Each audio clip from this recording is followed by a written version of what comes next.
გამარჯობა. ეს ვასმედიაა და მე მისი 98%-ით ქართველი წამყვანი ვასიკო სუბიექტურ ოდიშვილი გახლავართ. ხო, ამაზე ცოტა მერე. მანამდე კი მოგახსენებთ, რომ ქართულ ოცნებაში მოსამართლეების თემაზე მიმდინარე დაპირისპირება ლოგიკურად დასრულდა. უпроსტად კი ის, რაც ჩვენ ყველამ კარგა ხანია ვიცოდით, ბოლოს და ბოლოს ეკაბესელიამაც დაიჯერა და პარტიიდან წამოვიდა. ძალიან რთულია თქვა ეს რომ მივდივარ. ხმაურიან პროცეს ეპილოგიც ლოგიკური ჰქონდა, გზები გაიყო თან რადიკალურად. ეკაბესელია ბრძოლას მისივე დაფუძნებული პარტიის წინააღმდეგ იწყებს. მოკლედ რა ეს მოსამართლეები არის სვენებენ რა. ჯერ ხომ სისხლის სამართლის საქმეები და განსაშლელების საჯეს უსამართლოდ. მერე უსამართლობისთვის სახელმწიფოს კომპენსაციები ხომ ახდევინეს. ახლა კიდევ შიგ ქართულ ოცნებაში ჩაცვიდნენ განხეთქილების ვაშლები. არაგაც გადაგვიყოლებენ ესენი. ახლა ჩვენ თუ არა თქვენ მაინც. თუმცა მგონი ვაჭარბებ. ეხლა ყოველ შემთხვევაში ირაკლი კობახიძე სუბლზე ძარღვი და თავზე კულული არ შეტოკებია არც მაშინ, როცა ეკაბესელიას წასვლის ამბავი გაიგო და არც მაშინ, როცა ეკაბესელიას მხარდამჭერებს სულ ნაციონალები ეძახა. კონსენსუსი ლევან გოგიჩაიშვილსა და ნაცმოძრაობას შორის არის ძალიან ნიშანდობლივი, ესე შემიძლია აღვნიშნო. და არც მაშინ, როცა ამაზე ეკაბესელიამ უპასუხა, ჩვენ რომ ნაციონალურ მოძრაობას ვებრძოდით და ვიდექით ტყვიების უზუნში, ამ სიტყვების ავტორი გოგლიმოქს მიირთმევდა. ბესელიას ამ სიტყვებზე თურმე ირაკლი კობახიძე ოდნავ შეცფა, ტუჩი მოილოკა და ეკას მიუგო. მოიცა შენ გინდა თქვა რომ ნაციონალებს ამ დილით ებრძოდიო? ახლა ეკას ნაცობის რა მოგახსენოთ, მაგრამ მე თუ მკითხავთ, ბესელიას ოცნებაში საქმე იქამდე ქონდა მიყვანილი, რომ ახლა ულტიმატუმი რომ წამოეყენებინა, არის უნთქოთ, თორემ პარტიიდან წავალო, ქართული ოცნება მინიმუმ 1-2 კვირით მაინც შეიკავებდა სუნთქვას.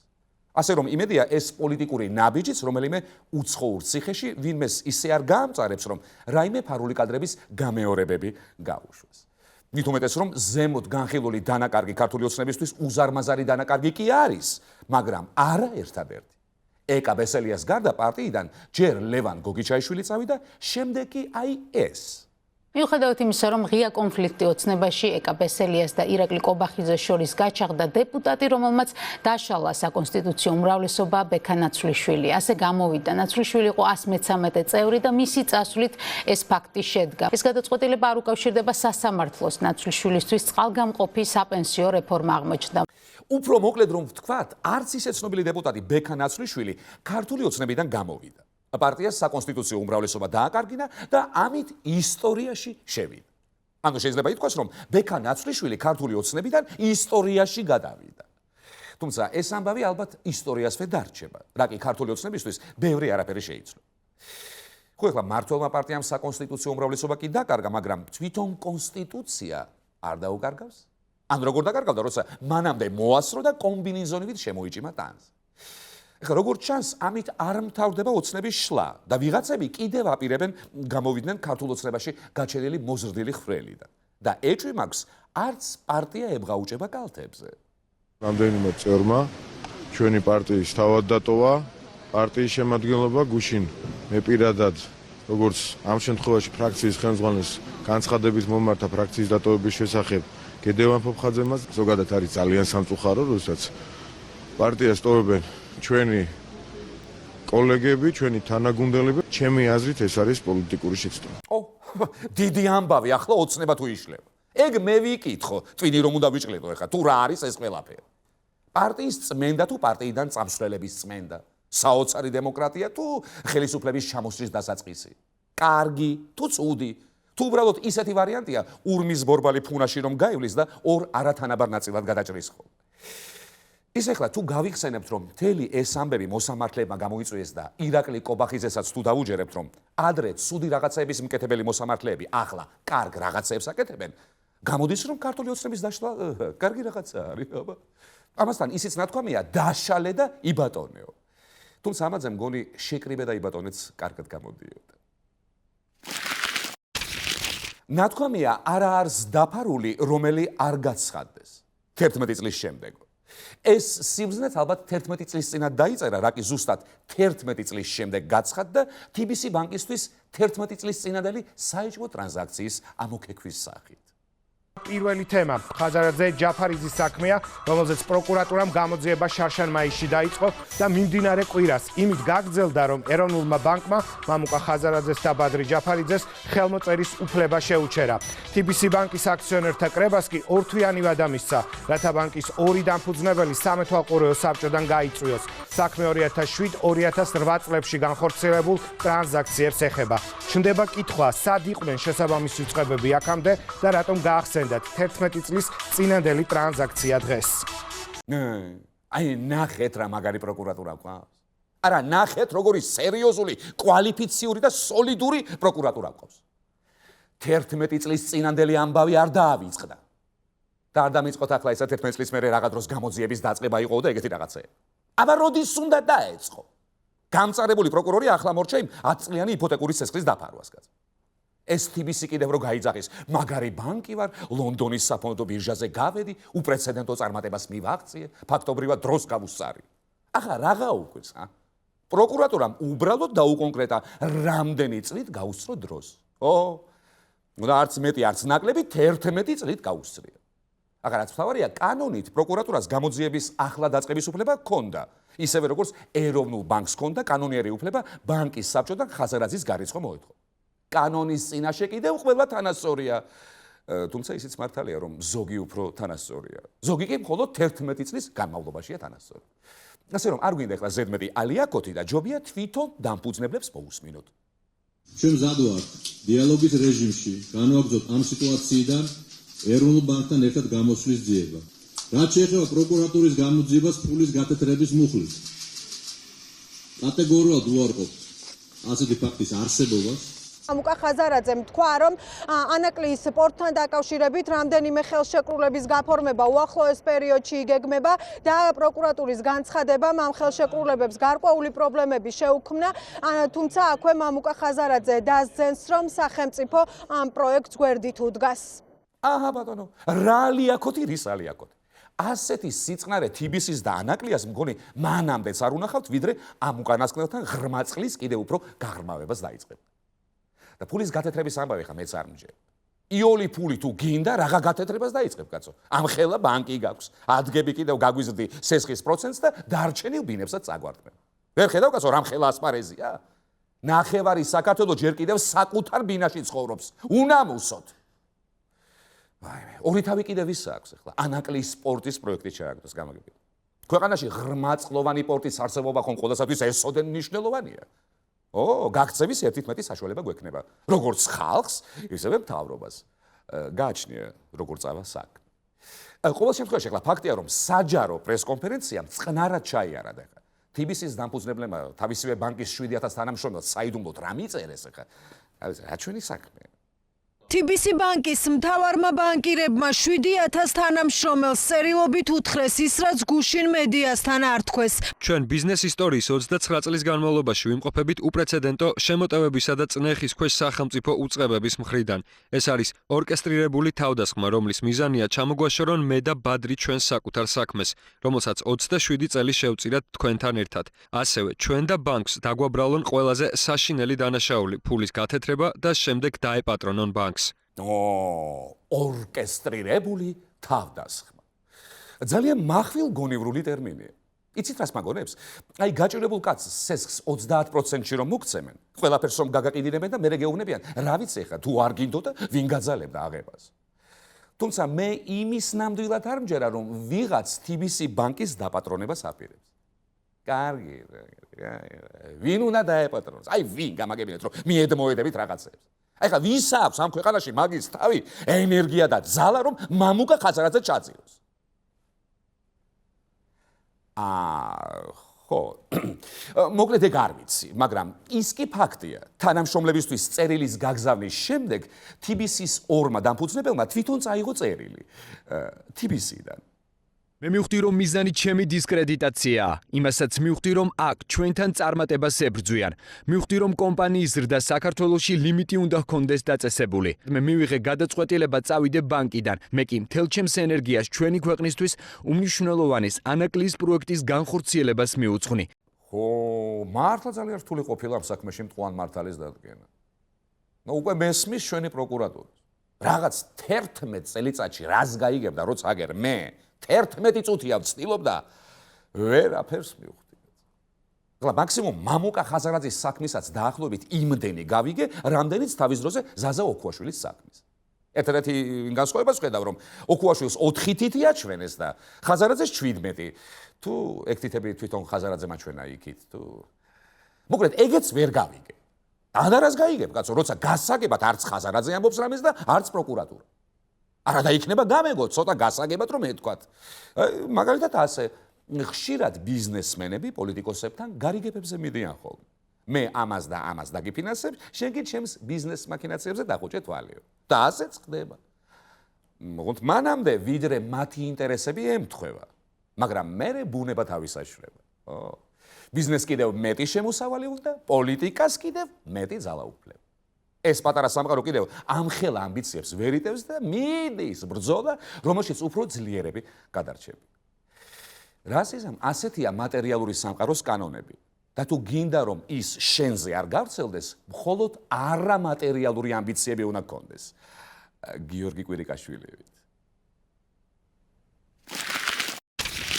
კვირის ყველაზე პოპულარული მჟავა დეზოქსირიბონუკლეინის მჟავაა. ხალხში დნმ-ის სახელით ცნობილი. ეს პატარა ნაწილაკი შეიძლება ითქვას, რომ რაღაცით შინაგან საქმეთა სამინისტროს გავს. ჩვენზე თითქმის ყველანაირი ინფორმაცია მანდ არის ჩაწერილი. თვალების ფერი, მეტყველების მანერა, ფეხის ზომა, დაავადებები, გარეგნობა, წინაპრები. ხო და ჩემმა მამლუქმა, რომლის პატრიოტიზმში ვიღაც ვიგინდარებს, ეჭვი ეპარებოდათ, დნმ-ის ტესტი გაიკეთა. და კიდევ უფრო გაამყარა ის მოსაწრება, რომ ამ ქვეყანას ისევ ქართველები უთხრიან ძირს. წვეთის სისხლი არაა ჩემში არაქართული.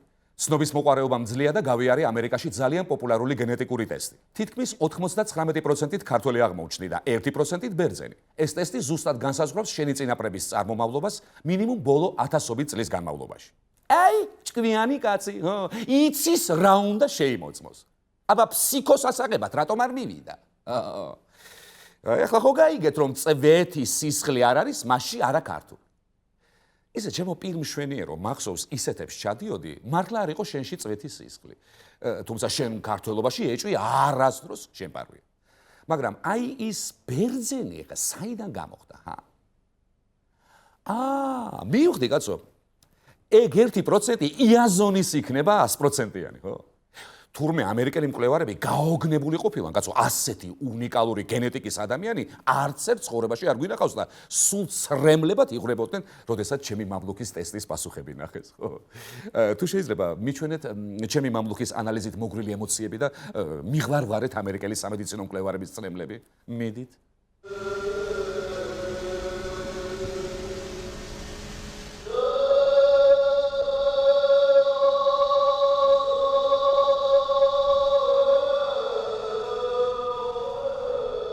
ქართველი ხარ, ბიჭო? ხო და ვისაც ახლა ამ ტესტის პასუხები არ გაგიხარდათ და შეშფოთით იმით, რომ ჩემ მამლუქთან 99% საერთო აღმოგაჩნდათ, ნუ გეშინი. დასამშვიდებლად მინდა გითხრათ, რომ ეგრე ადამიანის და ბანანის გენის 50%-იც იდენტურია. და შეიძლება ახლა ბანანთან უფრო მეტი საერთო იპოვოთ, ვიდრე მამლუქთან. ამ ტესტებს ვერ ენდობი ადამიანი. ამიტომ მე ქართველობის უფრო ზუსტი ტესტი ვიცი. დატესტეთ ჩემი პირმშვენიერი. აი შენ თუ ქართულ სიმღერას ვერ მიიღებ ისე, როგორც ჩვენი წინაპრები იღებდნენ. აი ჩაკრულოს თქვათ, არა ისმენ. და იქ თუ შენ რაღაცები არ გემართება, მაშინ შენ უკვე ქართველი აღარ ხარ.